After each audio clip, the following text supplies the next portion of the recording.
Police officers, what is the kindest thing a suspect has ever said to you?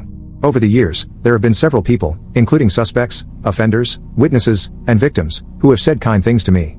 But the one that comes to mind is probably the most recent. As a captain, I'm not often out on patrol and I make very few traffic stops. A few weeks ago, however, I saw a vehicle traveling the wrong direction in a traffic circle. Given the danger presented, I stopped the motorist and saw that the vehicle was driven by a tiny African-American lady of about 65, and that she was confused and upset by the unfamiliar traffic control device into which she had driven. I helped get her turned around and pulled to the side of the road where we were both safe. Pursuant to department policy, I asked her for her license, registration and proof of insurance. She paused for a moment and then started looking through her purse, center console and glove compartment for the requested documentation. Based on my experience, this suggested to me that she did not have one or more of the documents I had asked her to produce. I asked her if she had a driver's license and she admitted that her license was suspended. I couldn't help but notice the tears welling up in her eyes. I had already noticed that her license plate was expired, as was her motor vehicle inspection sticker. I then asked if her automobile was insured, and she told me it was not. In my jurisdiction, unless there are exigent circumstances, a vehicle found to be uninsured is to be towed and impounded. In addition, a motorist found to be driving under suspension may, at the discretion of the officer, be arrested, and should not be permitted to drive away from the traffic stop absent exigent circumstances which mitigate against preventing the motorist from driving any further. The lady had tears streaming down her cheeks, knowing she had a problem. She was wearing a business outfit, so I asked her where she was going, thinking that I might be able to drop her off if time was a problem. She explained that the previous week, she was hired by a local hospital and that day was to be her first at her new job.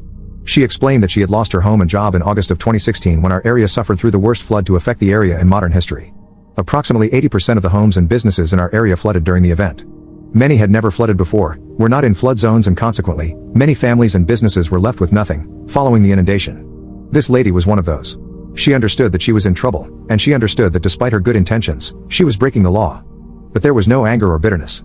In her face, I saw only resolve and determination. She never once suggested that she deserved a break. She didn't hint at leniency. She expressed no self-pity and did not seek to shift the blame. While I may not have shown it, I was very impressed with the way she was handling the experience. I told the lady, whom I'll call Ms. Smith, to have a seat in her car, turn on her air conditioner, as it was about 95, and that I would be back with her as quickly as possible. I then returned to my unit and checked her registration and driver's license. I determined that her license was suspended due to her inability to honor a payment plan with the DMV that she had reached in order to resolve the fines assessed to her when her insurance lapsed.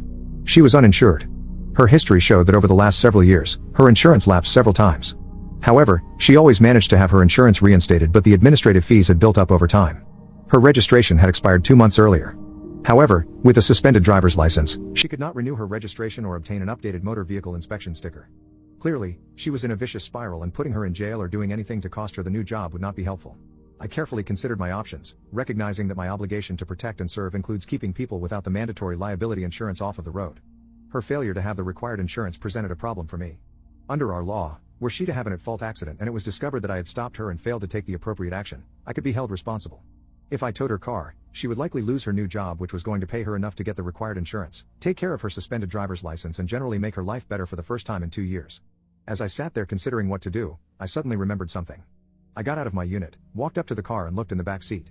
There, behind the front passenger seat was a rear-facing baby seat, buckled snugly into place. I meant to ask you about the baby seat, I told her. Oh, she replied. That's for my grandbaby, she told me. I take her to daycare each morning so that my daughter can make it to nursing school on time. This is our only car. Do they live with you all the time? I asked. Yes, sir. They're my best friends, she said with a smile. I thanked her and returned to my unit. I smiled too and thought to myself, exigent circumstances. Can't tow that car if there are exigent circumstances. I prepared the lady a citation for driving under suspension. I hated to do it, but the only discretion we have in such cases is jail or a misdemeanor summons. I did, however, exercise my discretion and prepared a warning for the expired driver's license and expired vehicle inspection sticker. I then made a quick phone call before walking back to her car, ticket book in hand. As the little lady waited to hear her fate, I began. Okay, Miss Smith, here is where we are, I told her. I have to issue you a citation for driving under suspension. I have no choice. However, you're not being arrested, only fined. She asked me how much the fine would be and I told her that I did not know, but that I had called the clerk of court, asked that they let her pay over a period of 6 months, and that they had agreed. I then handed her the citation and asked her to sign where indicated. She signed and then remembered the other charges. Is there another ticket? She asked. No ma'am, I told her. Apparently, I'm out of tickets and don't have time to go and get some more.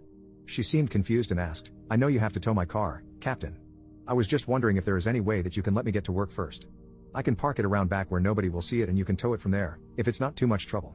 Well, Miss Smith, it looks like your car isn't going to be towed today. As it turns out, There are exigent circumstances that allow me to let you keep your car.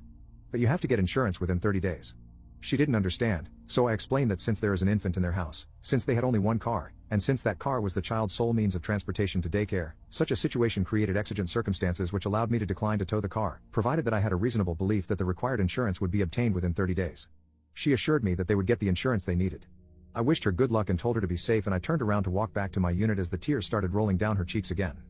Before I could walk away, however, Miss Smith called out to me, "Captain Sharp." I turned back to her. "I don't know if you're allowed or not, but would it be okay if I gave you a hug?" I told her I would love a hug, and it was the best hug of the day. "Would it be okay if I gave you a hug?" Was one of the kindest things that a suspect ever said to me.